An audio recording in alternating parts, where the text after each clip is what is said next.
వీక్షిస్తున్న తెలుగు ప్రేక్షకులందరికీ నమస్కారం. ప్రభుత్వ ఉద్యోగులకు సంబంధించి ఈరోజు వినాయక చవితి వచ్చినప్పటికీ కూడా ఏదైనా శుభవార్త చెప్తారేమో అని చెప్పేసి ఉద్యోగులంతా కూడా ఎదురు చూశారు. కానీ ఈ రోజుకి ఎటువంటి ఆ వార్తలు కూడా రాలేదు.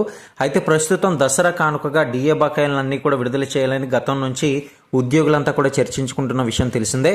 మరి ఇందులో భాగంగా ఇప్పుడు నవంబర్ 1న అందుకోబోయే అక్టోబర్ జీతంతోనే ఈ యొక్క 2 డిఏల అమౌంట్ను కూడా కలిపి ఇవ్వడానికి రాష్ట్ర ప్రభుత్వం కసరత్తు చేస్తున్నట్లయితే తెలుస్తుంది.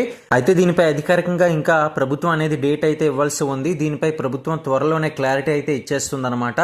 ఒక్కో డిఏకు కూడా ఎంత భారం పడుతుందని, రెండిటికి కలిపి అదనంగా ఎంత కేటాయించాల్సి వస్తుందనే లెక్కలను అయితే మాత్రం ప్రభుత్వం అంచనా వేస్తున్నట్లు ఇప్పటికే సంబంధిత వర్గాల నుంచి అయితే మనకి వార్త అనేది రావడం జరిగింది. 2022 జూలై నుంచి డిఏ ఏదైతే ఈ యొక్క కరువు భత్యాలు ఉన్నాయో పెండింగ్లు అయితే పడ్డాయి. కాబట్టి దసరా కానుకగా ఉద్యోగులందరికీ కూడా 2 డిఏలను కూడా అందించడానికి ప్రభుత్వం ముందడుగు వేస్తున్నట్లుగా వార్తలు అయితే వస్తుంది. సీఎం, డిప్యూటీ సీఎం చర్చించుకొని ఈ యొక్క నిర్ణయం అయితే తీసుకుంటామని అంటున్నారు. అలాగే సీఎం తీసుకున్న ఈ యొక్క నిర్ణయంతో ఉద్యోగుల జీతాలు మరోసారి భారీగా అయితే పెరగనున్నాయి.